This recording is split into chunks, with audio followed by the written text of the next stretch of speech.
안녕하세요. 오늘은 요한계시록 18장 11절에서 24절 말씀입니다. 제목은 바벨론의 애가라는 제목입니다.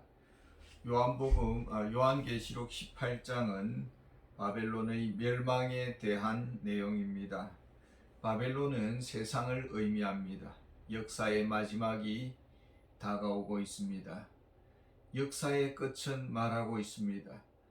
종말은 우리에게 무엇을 말하고 있습니까? 11절에 보면은 땅의 상인들이 그를 위하여 울고 애통하는 것은 다시 그들의 상품을 사는 자가 없음이라. 강력한 바벨론.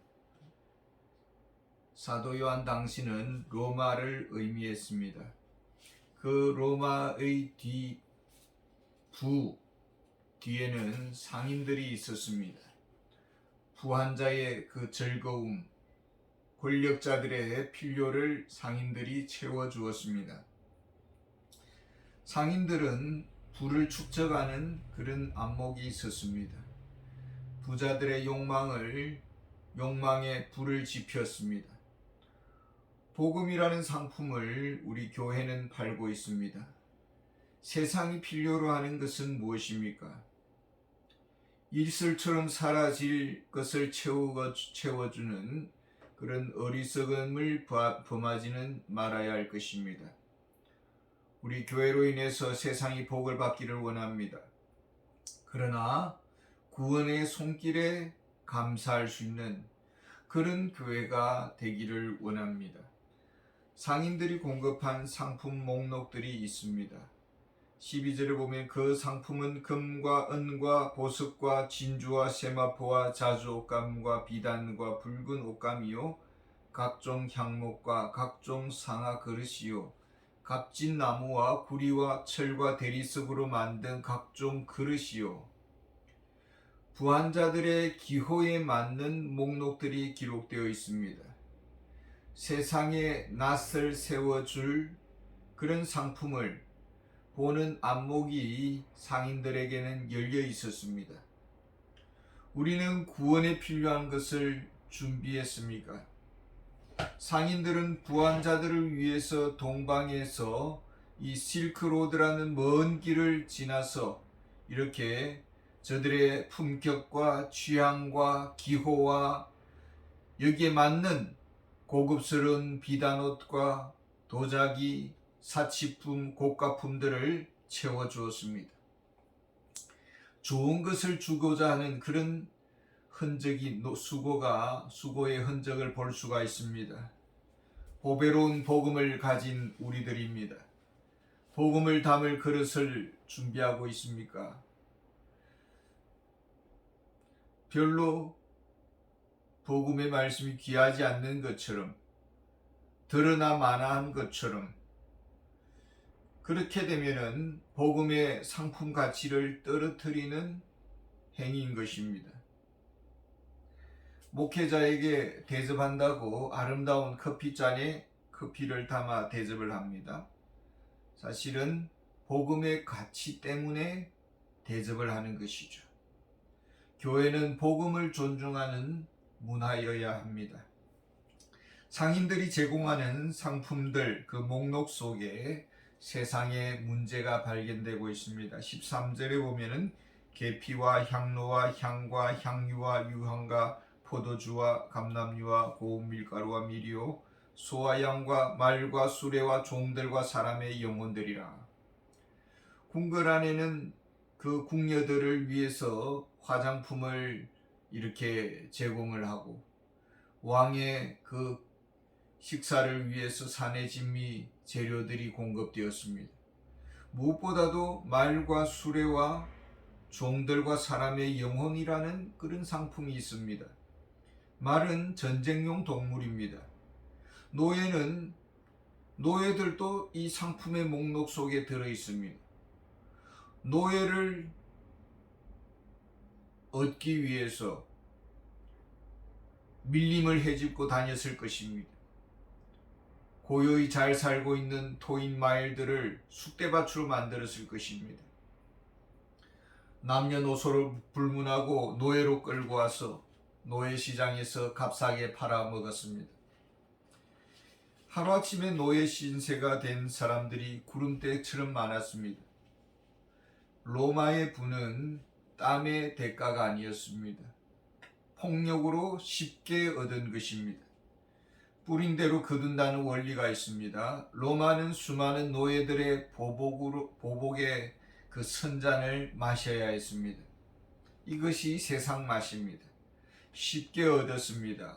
그리고 노예로 부려먹었습니다. 저들은 짐승인 줄 알았습니다. 실상은 하나님의 형상을 가진 사람들입니다. 말할 줄도 알았습니다. 생각할 줄도 알았습니다. 힘을 사용할 줄도 알았습니다. 어찌 보면 주인보다 더 똑똑했습니다. 나중에는 보복당하는 일들이 많았습니다. 예수님은 가나 혼인잔치에서 물로 포도주를 만들었습니다. 처음보다 나중이 더 맛있는 포도주였습니다. 복음의 뒷맛은 처음보다 더 좋은 것이어야 합니다. 우리는 자유케 하는 복음을 전하고 있습니까? 행복을 주는 복음을 주고 있습니까? 우리의 만남이 쓴맛으로 끝나지 않기를 원합니다. 바벨론의 멸망, 그 깊은 곳에 무엇이 있었을까요? 14절에 보면 바벨론아 내 영혼이 탐하는 과일이 내게서 떠났으며 맛있는 것들과 빛난 것들이 다 없어졌으니 사람들이 결코 이것들을 다시 보지 못하리로다. 맛과 멋으로 빛나던 바벨론이었습니다. 그 멋과 맛이 사라졌습니다. 다시는 보이지 않고 회복 불능입니다. 바벨론의 문제는 은혜 망각증이었습니다. 모든 것이 주께로부터 주어진 선물이었습니다. 만물의 공급자이신 그 하나님을 몰랐습니다. 힘으로 획득했습니다. 내 실력으로 인해서 오늘의 영광이 있고 내 힘과 내 능력으로 오늘의 부가 주어졌다고 생각을 했습니다. 교만하고 자랑하고 뽐내고 약자들을 멸시하고 감사할 줄 몰랐습니다. 이것이 앞날의 좋은 일을 보지 못하는 징조인 것입니다.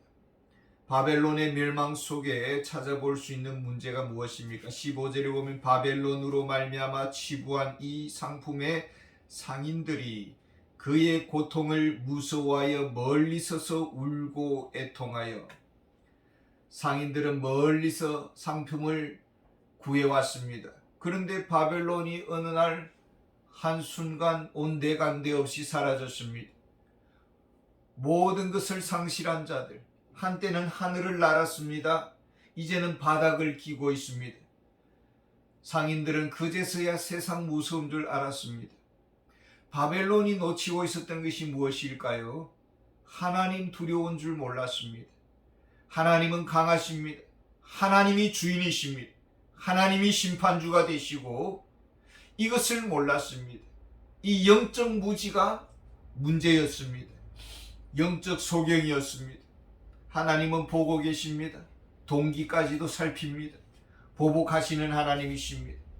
하나님에 대한 무지가 문제였습니다.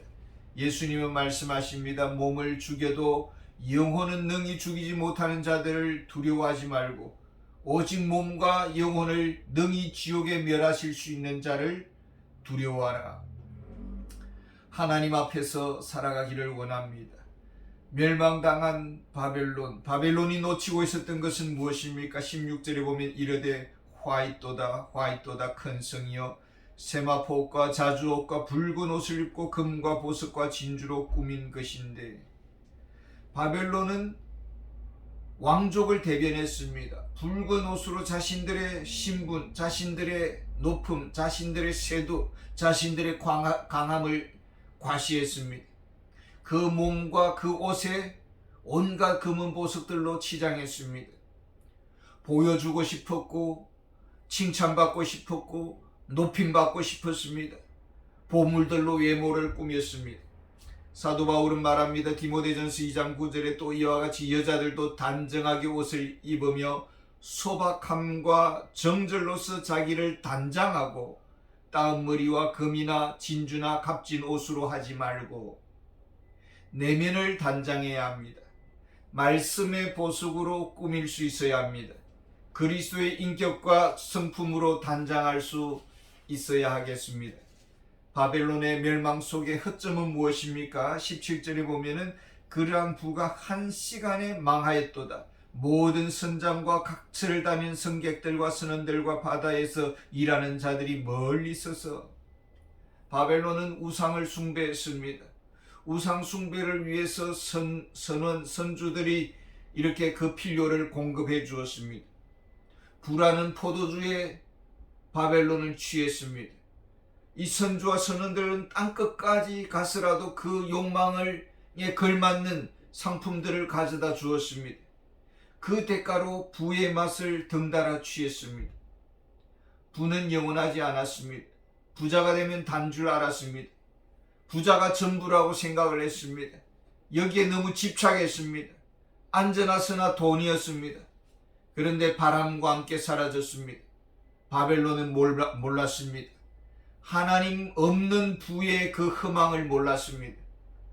부가 안정지대입니까?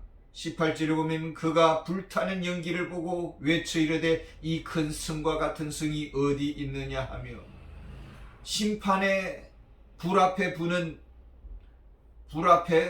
이 부라는 것은 물거품처럼 사라졌습니다. 모래성과 같았습니다.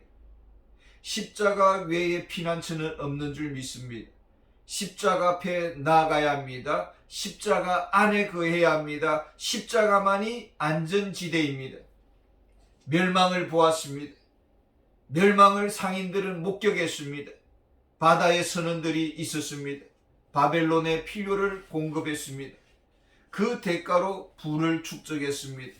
그 부로 신분 상승했습니다. 같이 즐겼습니다. 그러나 그 부는 모래성이었습니다. 한 시간에 사라졌습니다. 그 사라짐 앞에 한숨 짓고 있습니다. 왜 실망했을까요? 원인은 어디에 있습니까? 과연 부는 안전지대인가? 과연 이대로 가도 되는 것인가? 한 번쯤은 되돌아 보아야 했습니다. 기초는 든든한지, 내 인생의 미래는 안전한지, 내가 붙잡고 있는 줄은 썩은 동아줄은 아닌지를 확인해야 했습니다. 우리는 확인하고 있습니까? 나를 돌아보고 있습니까? 왜 바벨론에 최후 심판을 내리십니까? 20절에 보면 하늘과 성도들과 사도들과 선지자들아 그로 말미암아 즐거워하라. 하나님이 너희를 위하여 그에게 심판을 행하셨음이라 하더라. 바벨론이 멸망하였습니다. 왜 바벨론의 멸망을 즐거워하라고 하십니까? 바벨론은 교회에게 어떻게 했습니까? 24절에 보면은 선지자들과 성도들과 및 땅 위에 죽임을 당한 모든 자의 피가 그 성 중에서 발견되었느니라 하더라. 바벨론의 영광, 그 헛됨을 선포했던 선지자들, 전도자들, 바벨론은 어떻게 받아들였습니까? 듣지 않았습니다. 혐오했습니다. 말씀을 거부했습니다. 아주 기분 나빠했습니다. 부정 탄다고 쫓아냈습니다. 무식한 자들이라고 멸시했습니다.